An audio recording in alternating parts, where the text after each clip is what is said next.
Shalom, damai di hati. Apa kabar Bapak Ibu Saudara-saudara? Saya berharap semua dalam keadaan sehat, baik, penuh semangat, tetap bersukacita dan bersyukur kepada Tuhan. Dalam segala situasi apapun, saya yakin bahwa Bapak Ibu senantiasa bersyukur dan diberkati Tuhan. Saya Pendeta Tirsa Tairas ingin menyapa kembali Bapak Ibu Saudara-saudara dengan kebenaran firman Tuhan, dan saya rindu firman ini memberkati banyak orang. Karena itu dengan kerendahan hati saya bermohon kiranya Bapak Ibu Saudara-saudara bisa subscribe, like, komen, tekan tanda lonceng, share dan nonton terus video saya. Sebelum kita membaca firman Tuhan, mari kita berdoa. Ya Tuhan Allah, kami ada di hadapan-Mu. Bersama-sama kami akan merenungkan kebenaran firman-Mu. Kami sungguh membutuhkan firman sebagai pedoman dalam perjalanan hidup kami. Karena itu meteraikan firman-Mu di hati dan pikiran kami. Taruh hikmat-Mu, taruh konsentrasi bagi kami, supaya mengerti dengan benar, tapi juga dapat menerjemahkan kata firman Tuhan dalam kehidupan nyata setiap hari. Berfirmanlah, hanya di dalam nama Tuhan Yesus kami bermohon. Haleluya. Amin. Bapak Ibu Saudara-saudara yang kekasih di dalam Tuhan, pembacaan Alkitab dalam kitab Filipi. Filipi pasalnya yang kedua, ayatnya yang ke-19 sampai dengan pasal 3 ayat pertama bagian A. Lembaga Alkitab Indonesia memberi tema Timotius dan Epafroditus. Tetapi dalam Tuhan Yesus kuharap segera mengirimkan Timotius kepadamu, supaya tenang juga hatiku oleh kabar tentang hal ikhwalmu. Karena tak ada seorang padaku yang sehati dan sepikir dengan aku, dan yang begitu bersungguh-sungguh memperhatikan kepentinganmu. Sebab semuanya mencari kepentingannya sendiri, bukan kepentingan Kristus Yesus. Kamu tahu bahwa kesetiaannya telah teruji, dan bahwa ia telah menolong aku dalam pelayanan Injil, sama seperti seorang anak menolong bapanya. Dialah yang kuharap untuk kukirimkan dengan segera, sesudah jelas bagiku bagaimana jalannya perkaraku. Tetapi dalam Tuhan aku percaya bahwa aku sendiri pun akan segera datang. Sementara itu kuanggap perlu mengirimkan Epafroditus kepadamu, yaitu saudaraku dan teman sekerja, serta teman seperjuanganku, yang kamu utus untuk melayani aku dalam keperluanku. Karena ia sangat rindu kepada kamu sekalian, dan susah juga hatinya, sebab kamu mendengar bahwa ia sakit. Memang benar ia sakit dan nyaris mati. Tetapi Allah mengasihani dia, dan bukan hanya dia saja, melainkan aku juga, supaya duka citaku jangan bertambah-tambah. Itulah sebabnya aku lebih cepat mengirimkan dia, supaya bila kamu melihat dia, kamu dapat bersuka cita pula dan berkurang duka citaku. Jadi sambutlah dia dalam Tuhan dengan segala sukacita, dan hormatilah orang-orang seperti dia. Sebab karena pekerjaan Kristus, ia nyaris mati dan ia mempertaruhkan jiwanya untuk memenuhi apa yang masih kurang dalam pelayananmu kepadaku. Akhirnya saudara-saudaraku, bersukacitalah dalam Tuhan. Demikianlah pembacaan firman Tuhan. Bapak Ibu, saudara-saudara yang kekasih di dalam Tuhan, ada syair lagu anak sekolah minggu, di mana syair lagu ini berkata, kerja buat Tuhan selalu manise. Biar pikul salib selalu manise. Artinya kerja buat Tuhan selalu manis. Walaupun pikul salib manis, enak dan menyenangkan. Bapak Ibu Saudara-saudara, sebagai hamba Tuhan, ketika saya bertanya apanya yang manis ketika bekerja untuk Tuhan? Apanya yang manis ketika harus pikul salib? Saudara-saudaraku yang kekasih di dalam Tuhan, memikul salib itu tidak mudah. Artinya kerja buat Tuhan itu penuh dengan tantangan, penuh dengan pergumulan. Bahkan saudara, ketika menjadi pelayan Tuhan, bekerja untuk Tuhan, seringkali mendapat cercaan, seringkali diejek, seringkali dihina, seringkali dipersalahkan walaupun maksimal kita melakukan pelayanan, sehingga kadangkala sakit hati. Namun saudara yang kekasih di dalam Tuhan, percaya bahwa ketika sungguh-sungguh melayani Tuhan, ketika tulus hati melayani Tuhan, ketika apa yang kita kerjakan, apa yang kita lakukan adalah untuk memuliakan Tuhan, maka itulah rasa manis. Artinya bahwa orang yang sungguh melayani Tuhan, dia akan merasakan bahwa ada damai sejahtera, ada ketenangan, ada kedamaian, ada sukacita, ada rasa bahagia, dan ada berkat yang melimpah dalam kehidupan seorang pelayan Tuhan yang betul-betul memberi diri untuk melayani. Karena memang tidak mudah melayani Tuhan. Tidak mudah untuk menjadi alat kesaksian, bekerja di ladang Tuhan. Ibarat saudara ikan dalam akuarium, semua gerak-geriknya diperhatikan. Karena namanya akuarium itu sangat terang, kacanya bening. Bahkan sekarang ini ada aquascape. Di dalam aquascape itu adalah tanaman yang hidup. Tapi sama dengan akuarium, punya kaca yang bening, yang terang, yang jelas. Maka demikian pun saudara, kehidupan sebagai pelayan Tuhan. Semua diperhatikan. Ucapan kita, gerak-gerik kita, penampilan kita, semua diperhatikan oleh banyak orang. Namun saudara, sekali lagi bahwa ketika sungguh-sungguh melayani Tuhan, ketika dengan sukacita, dengan sepenuh hati, maka sungguh manis bekerja untuk Tuhan. Sangat menyenangkan karena penuh dengan berkat dari Tuhan Allah. Nah saudara-saudara yang kekasih di dalam Tuhan, bacaan kita dalam kitab Filipi adalah pelayanan dari Rasul Paulus, Timotius, dan Epafroditus. Nah, saat Rasul Paulus dia menulis surat kepada jemaat di Filipi, dia ada di penjara di Roma. Dan kita saudara, bacaan Gemi minggu yang lalu menjelaskan bagaimana kehidupan Rasul Paulus. Sekalipun dia harus menderita, tapi dia menyatakan keberaniannya.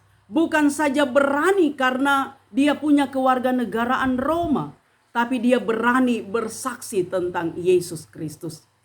Rasul Paulus memang betul-betul diubahkan oleh Tuhan.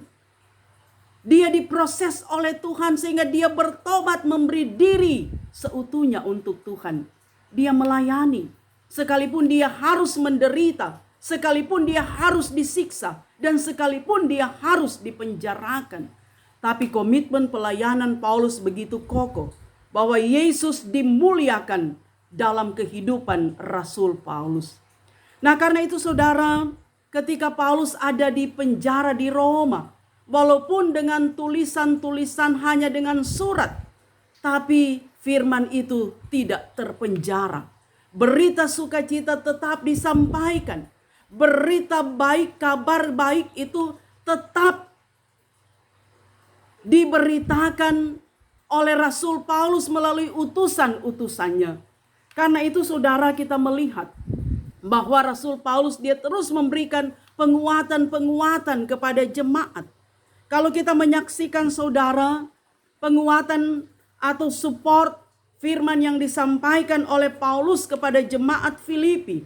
Kalau kita membaca bagian awal kitab Filipi, kita akan mendapati bahwa Paulus dia memberi surat kepada jemaat di Filipi supaya mereka teguh berdiri dalam iman, supaya mereka hidup bersatu, mereka merendahkan diri dan melayani satu dengan yang lain. Bahkan supaya jemaat Filipi hidup menurut pola hidup Kristus dan supaya mereka hidup sesuai dengan panggilan mereka sebagai anak-anak Allah. Jadi Rasul Paulus tetap memberitakan Injil. Injil itu tidak terpenjara walaupun secara fisik Paulus dipenjarakan. Dan konteks bacaan kita, Rasul Paulus mengatakan kepada jemaat Filipi bahwa dia akan mengirim Timotius dan Epafroditus. Mengapa Timotius dan Epafroditus? Bapak Ibu saudara-saudara, dalam kitab Timotius pasalnya yang pertama ayat 2, Rasul Paulus menyapa Timotius sebagai anak yang sah dalam iman. Atau Timotius seringkali dikatakan sebagai anak rohani dari Rasul Paulus.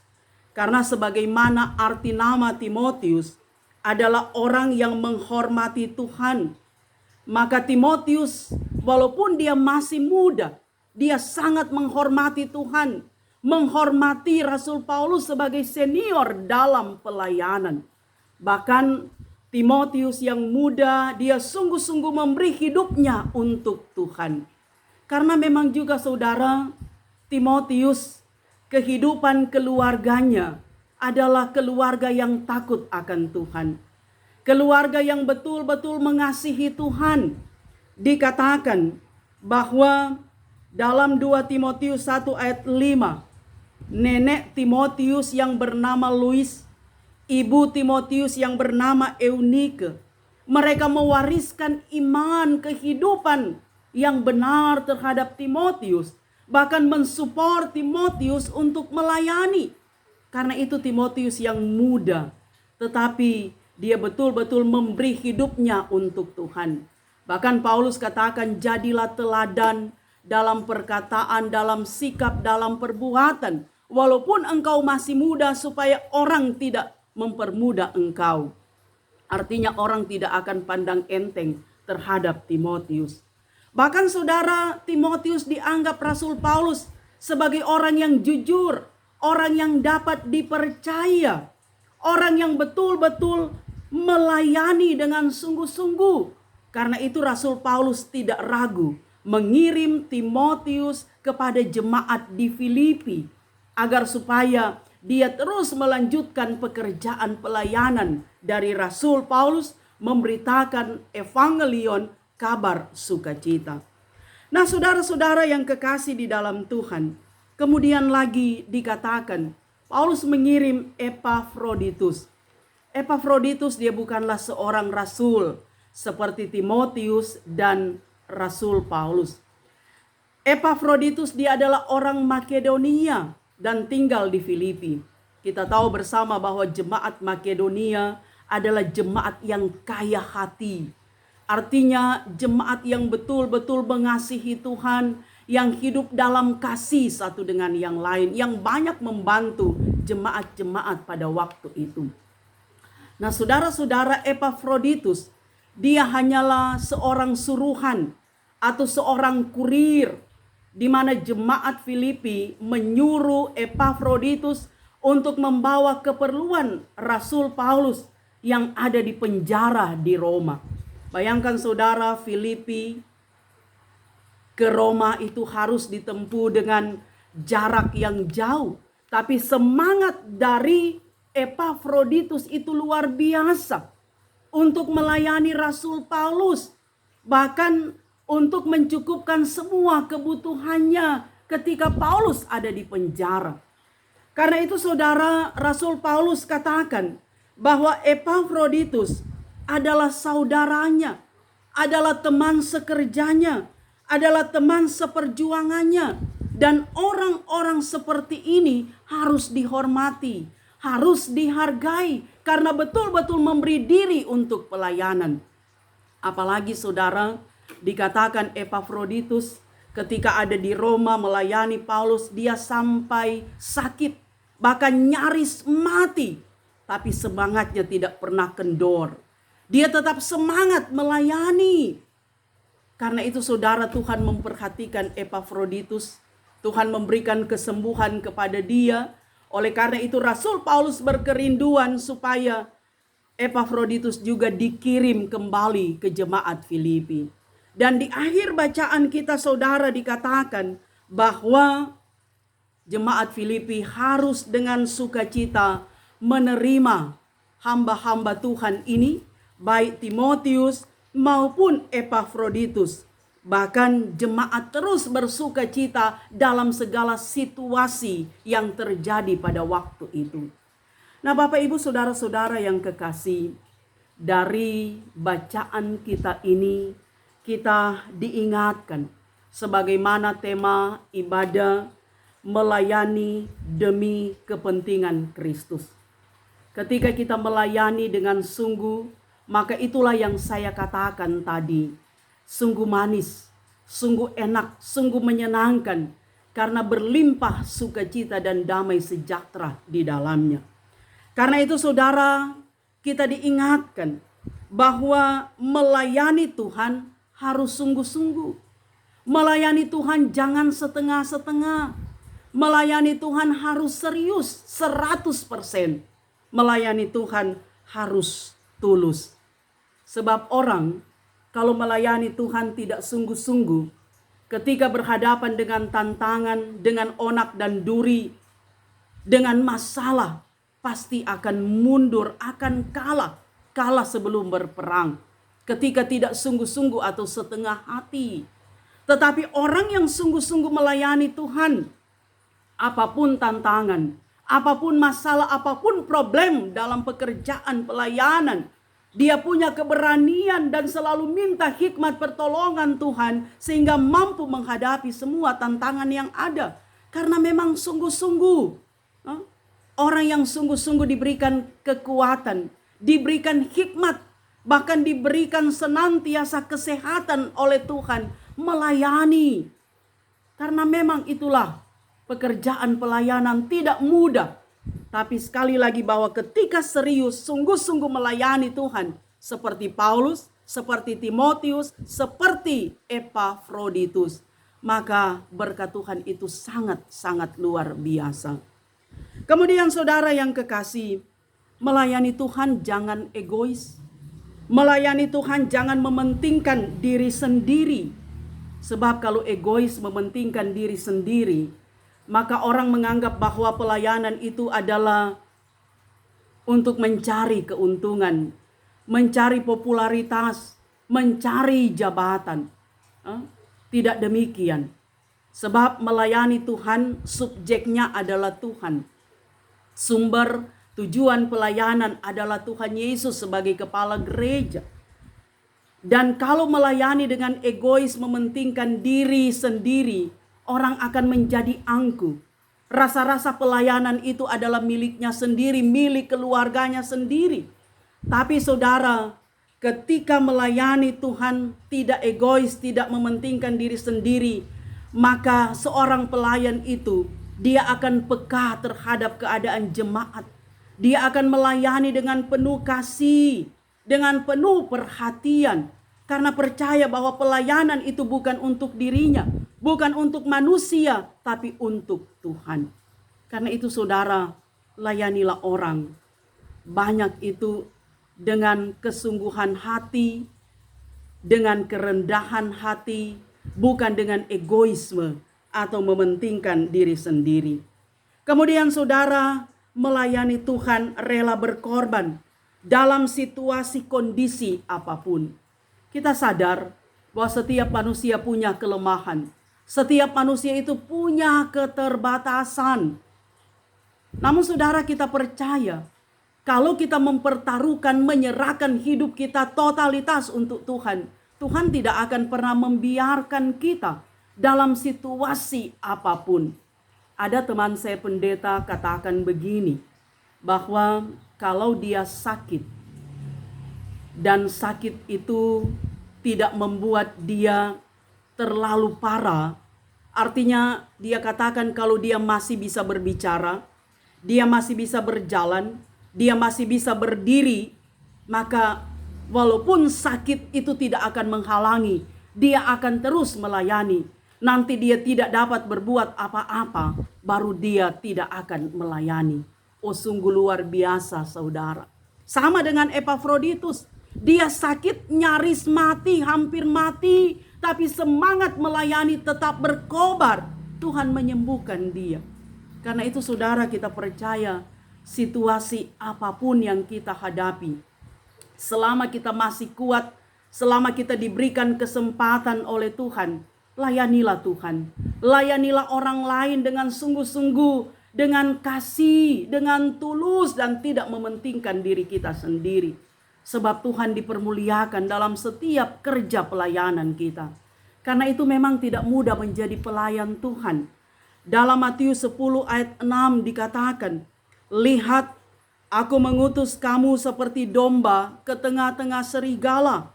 Sebab itu, hendaklah kamu cerdik seperti ular dan tulus seperti merpati." Artinya apa, saudara? Cerdik seperti ular, tulus seperti merpati. Artinya sebagai pelayan Tuhan, pelayan jemaat, kita mampu membaca semua situasi dan kondisi yang ada, dan mampu untuk memberikan solusi. Seorang pelayan Tuhan harus memberikan solusi, bukan menjadi provokator, bukan menjadi pengacau. Seorang hamba Tuhan seperti Timotius dipercaya jujur, artinya bisa menyimpan rahasia jabatan. Ketika jemaat mengeluh, ketika jemaat mencurahkan pergumulan mereka, maka sebagai hamba Tuhan kita merahasiakan apa yang menjadi pergumulan jemaat. Bukan bercerita di sana, bercerita di sini kekurangan orang lain. Tapi kewibawaan kita sebagai rasul, sebagai pelayan jemaat itu harus ada. Menyimpan rahasia dan memberikan jalan keluar, solusi. Karena itu saudara yang kekasih di dalam Tuhan, menjadi pelayan Tuhan, minta selalu hikmat dari Tuhan. Jangan andalkan kekuatan kita. Sebab kalau kita mengandalkan kekuatan kita, kita akan jatuh dalam dosa. Dan bukan lagi Tuhan Yesus yang dimuliakan, tapi diri kita sendiri. Dan itu adalah dosa. Tapi ketika kita selalu minta kuat, minta hikmat, minta kesehatan, minta kekuatan, minta kemampuan, Roh Tuhan bekerja bersama dengan kita. Tidak ada yang mustahil. Tuhan akan senantiasa memakai kita, bekerja di ladang Tuhan, sehingga kita akan merasakan bahwa kerja buat Tuhan itu sungguh manis. Walaupun kita harus pikul salib, walaupun kita ada di tengah serigala, tapi mari kita menjadi domba dalam ketulusan hati kita. Tuhan memperhatikan setiap jerih juang kita. Tuhan memperhatikan setiap kebaikan kita. Tuhan memperhatikan setiap hal yang baik yang kita lakukan untuk memuliakan Tuhan. Karena itu bercontohlah dari Paulus, dari Timotius, bahkan Epafroditus yang betul-betul 100% seutuhnya memberi diri untuk pekerjaan pelayanan Tuhan. Kiranya Tuhan memberkati kita semua dan memampukan kita semua sebagai pelayan Tuhan untuk melayani jemaat, tetapi juga sebagai anggota jemaat seperti jemaat Filipi tetap bersukacita di dalam Tuhan.